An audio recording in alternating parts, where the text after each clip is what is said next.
Hello दोस्तों, welcome on track to success. काफ़ी दिनों के बाद आज क्लासेस फिर से रिज्यूम हो रही हैं। कुछ प्रॉब्लम्स थी, उन्हें रिजॉल्व कर लिया गया है और आई होप अब क्लासेस कंटिन्यू रहेंगी। तो हम लोग देख रहे थे कि ईस्ट इंडिया कंपनी और बाकी जो कंपनीज़ कैसे आईं और उनका क्या क्रम रहा, क्या परिस्थितियाँ रहीं। तो इस क्रम में हम लोगों ने पुर्तगाल को पढ़ लिया था और आज हम लोगों को डच देखना है, क्योंकि एक बार मैं रिवाइज़ करवा देता हूँ। पहले पुर्तगाल आए थे और उसके बाद डच, फिर अंग्रेज़ और फिर फ्रांसीसी। तो ये 1498 में आए थे, ये 1602, ये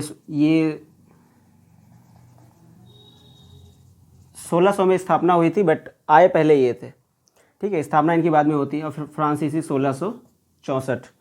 तो इस क्रम में पुर्तगाली आते हैं, इस रूट के द्वारा यहाँ तक पहुँचते हैं, केरल में पहुँचते हैं। उसके बाद से फिर डच आते हैं, अंग्रेज़। तो इस क्रम में हम लोगों ने पुर्तगाल देख लिया था। आज देखना है कि डच का क्या कालक्रम रहता है, किस तरीके से क्या सिनेरियो था। आइए उसको समझते हैं। डच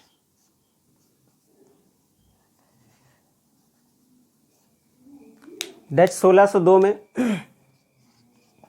स्थापना होती है, लेकिन होता क्या है कि ये पहले ही जाते हैं क्रम में। भले ही 1602 में इनकी स्थापना होती है और अंग्रेजी जो कंपनी ईस्ट इंडिया कंपनी है उसकी बाद में होती है, लेकिन आने के क्रम में जो रहता है ये पहले आ जाते हैं। क्योंकि जैसा कि आपको पता है, पुर्तगाली लोग इसी रास्ते से इस हिंद महासागर, जो हिंद महासागर है, इसी के रूट के थ्रू इधर से होते हुए जाया करते थे।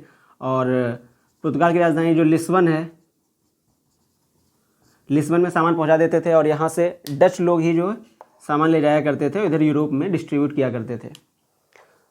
तो इस तरीके से डचों का बहुत ही पहले से आना जाना, और एक तरीके से कह सकते हैं कि इस पूरे रूट के बारे में और ये जो खेल चल रहा था, इस पूरे खेल के बारे में उन्हें बहुत अच्छी तरीके से पता था। चूँकि पुर्तगाली 1498 में आने के बाद 1600 तक सिर्फ अकेले पुर्तगाली ही होते हैं जो इस पूरे एरिया में राज कर रहे होते हैं।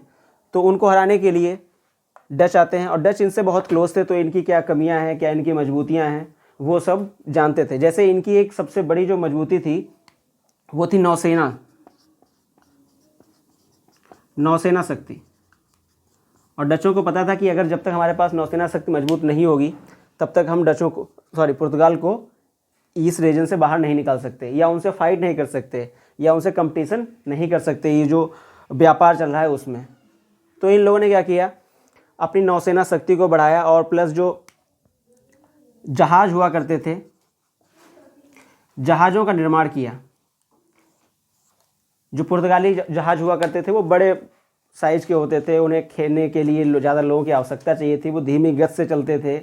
लेकिन जो ये लोग लेके आए फ्लूट शिप नाम से, इन लोगों ने एक फ्लूट शिप जहाज़ बड़ा बनाया जो कम लोगों से खेया जा सकता था और जिसकी क्षमता भी ज़्यादा थी और जो तेज़ गति से भी चलता था।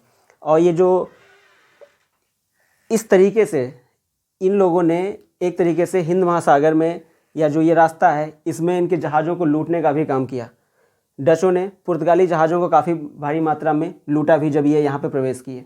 तो आइए देखते हैं सीरियल वाइज से कि किस तरीके से ये क्या सब आगे होता है।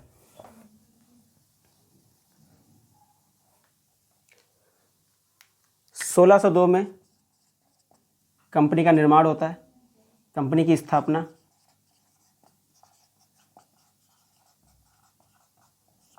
इनकी कंपनी को तो जो था वो VOC, वोक, ये स्पेनिश नाम है तो उसी में इसको वॉक बोलते हैं हम लोग।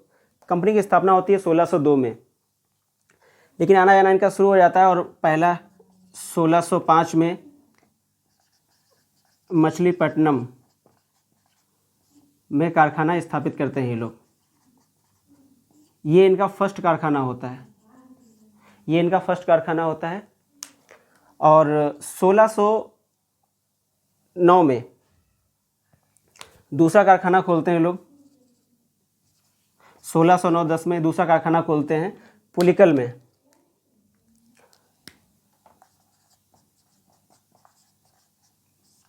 पुलिकल में ये द्वितीय कारखाना होता है इनका। फिर 1616 में इनका तीसरा कारखाना खुलता है सूरत में।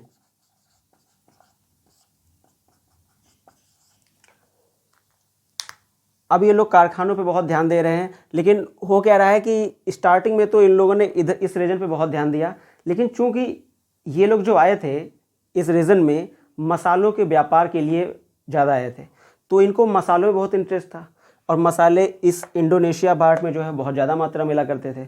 तो इनका ध्यान भारत से हटकर इंडोनेशिया या जो कह लें कि जो मसाला द्वीप थे इधर, इन पर ज़्यादा आकर्षित होने लगा। तो यही एक रीज़न और भी रहा आगे कि ये लोग अंग्रेज़ों से परास्त हो गए जाके, कि इनका ध्यान जो है भारत के तटीय राज्यों से अलावा अंदर कभी इनका रहा ही नहीं। इनका जो मेन मकसद था वो मुनाफा कमाना था, व्यापार में मुनाफा कमाना था। तो मुनाफे के लिए ये लोग मसाले लाते थे, ले जाते थे और व्यापार कमाते थे। अब तो इन्होंने ये भी क्योंकि भारत में क्या था कि जो ये वाला तट था, पूर्वी तट था, इस पर इन लोगों को वस्त्र मिल जाते थे, क्योंकि भारत के जो रेशमी वस्त्र थे एक टाइम पे बहुत पूरी दुनिया में फेमस थे। तो लोग यहाँ से वस्त्र ले जाते थे, इंडोनेशिया वाले लोगों को देते थे और यहाँ से मसाले उठाते थे और मसाले ले जाते थे यूरोप में, और वहाँ पे बहुत भारी मात्रा में मुनाफा कमाते थे। तो इस तरीके से ये सब गेम चल रहा था। 1641 में, सॉरी बीच में एक 1619 में देख लेते हैं। 1619 में मसाला द्वीप पे ये लोग जो है मसाला द्वीप पे कब्जा कर लेते हैं।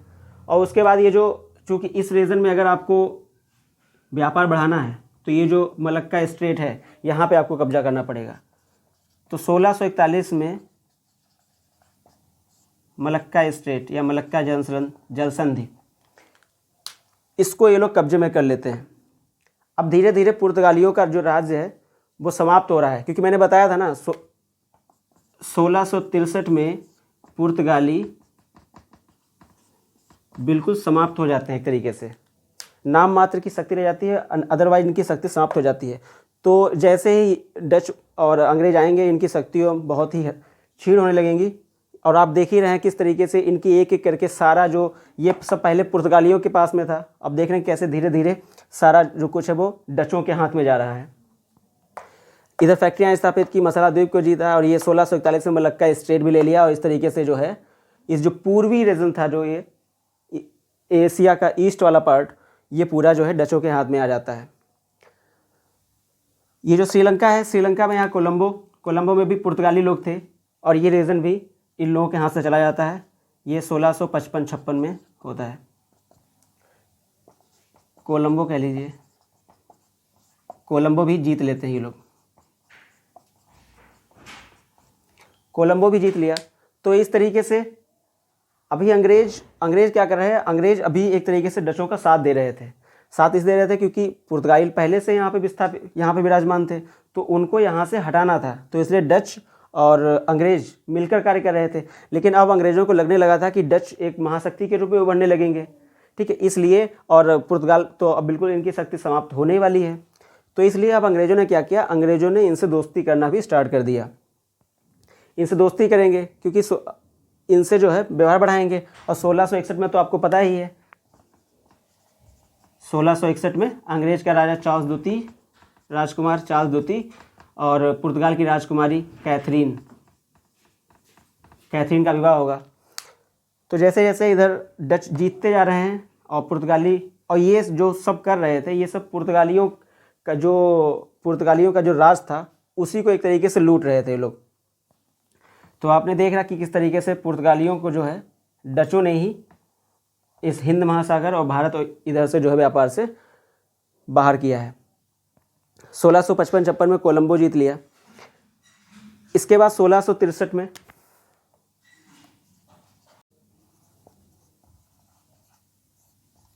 होता क्या, ये वाला रीजन पहले जा चुका था, इधर जो द्वीप वगैरह बचे थे वो भी जीत लिए थे डचों ने, ठीक है। तो अब जो इधर के जो बचे थे, ये जो दुर्ग बना रखे थे इन लोगों कोचीन वगैरह में, और यहाँ का कोचीन वाला भी जो 1663 में जीत लिया, क्योंकि 1663 में बताया ना पुर्तगाली अब समाप्त हो चुके हैं, तो इन लोगों ने ये भी जीत लिया है। तो अब पुर्तगाली पूरी तरीके से समाप्त हो चुके हैं, डच पूरी तरीके से आ चुके हैं। अब इसके बाद क्या होगा, इसके बाद डच और अंग्रेज़ों का आपस में युद्ध शुरू हो जाएगा। इसके पश्चात 3 आंग्ल युद्ध भी हुए हैं, डच आंग्ल युद्ध कह सकते हैं उनको, डच आंग्ल युद्ध, ये 3 हुए हैं, फर्स्ट, सेकेंड, थर्ड। बट ये इतना इम्पॉर्टेंट नहीं है हमारे लिए, तो इनको हम नहीं पढ़ेंगे। और देख ही रहे हैं कि यहाँ से अब डच आंग्लेय युद्ध, इसमें जो है डचों को काफ़ी क्षति पहुँचती है। इसके बाद आप देखेंगे तो 1717 में अंग्रेज़ों को फर्रुखसियर से फरमान मिल जाता है। शाही फरमान के दौरान इनको काफ़ी विशेष छूटें मिल जाती हैं, तो इसलिए अंग्रेज़ों की शक्तियाँ बढ़ती चली जाती हैं। अंग्रेज़ों की शक्तियाँ बढ़ने से और डच धीरे धीरे, क्योंकि डच क्या थे कि डच यही नहीं लड़ रहे थे, डच ये जो यूरोप था यहाँ पे फ्रांसीसियों से भी लड़ रहे थे, अंग्रेज़ों से भी लड़ रहे थे, स्पेन से भी लड़ रहे थे, तो यहाँ पे इनका काफ़ी ऊपर भी लॉस हो रहा था और यहाँ भी लॉस हो रहा था। तो इसलिए अंततः धीरे धीरे डचों का बहुत लॉस हो रहा था और अंततः 1759 बेदरा का युद्ध, बेदरा का युद्ध जो होता है, बेदरा के युद्ध में डच पूरी तरीके से हार जाते हैं और अंग्रेज़ यहाँ पे जीत जाते हैं। इस तरीके से अब डच भी जो है इस पूरे खेल से बाहर हो चुके हैं। तो आपने देखा किस तरीके से ये जो पहले आते थे व्यापार करते थे और यहाँ पे अफीम, सोरा और जो सूती वस्त्र यहाँ पे, क्योंकि ये जो बिहार का रीजन था, बिहार में अफीम और सोरा एक ये मादक पदार्थ हैं, इनका काफ़ी मात्रा में उत्पादन होता था। तो ये लोग यहाँ से ले जाके यहाँ जो ये जो जावा, सुमात्रा जावा ये जो द्वीप हैं यहाँ पे और चीन में ले जाके जो है इसको बेचते थे, काफ़ी मुनाफा कमाते थे। और जो बीच में जो मध्य भारत था यहाँ पे नील का भी उत्पादन होता था।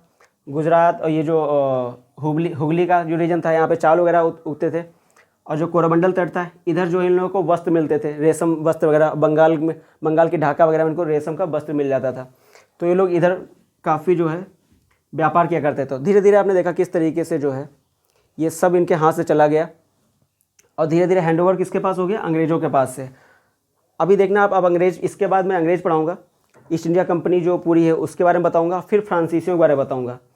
ठीक है, तो आप देखेंगे कि किस तरीके से डच बाहर हुए। इसी तरीके से 1664 में जब फ्रांसीसी आएंगे तो उनका कैसे इनके साथ युद्ध होते हैं और किस तरीके से वो बाहर हो जाते हैं। ठीक है, आज के लिए इतना काफ़ी है, मिलते हैं नेक्स्ट वीडियो में।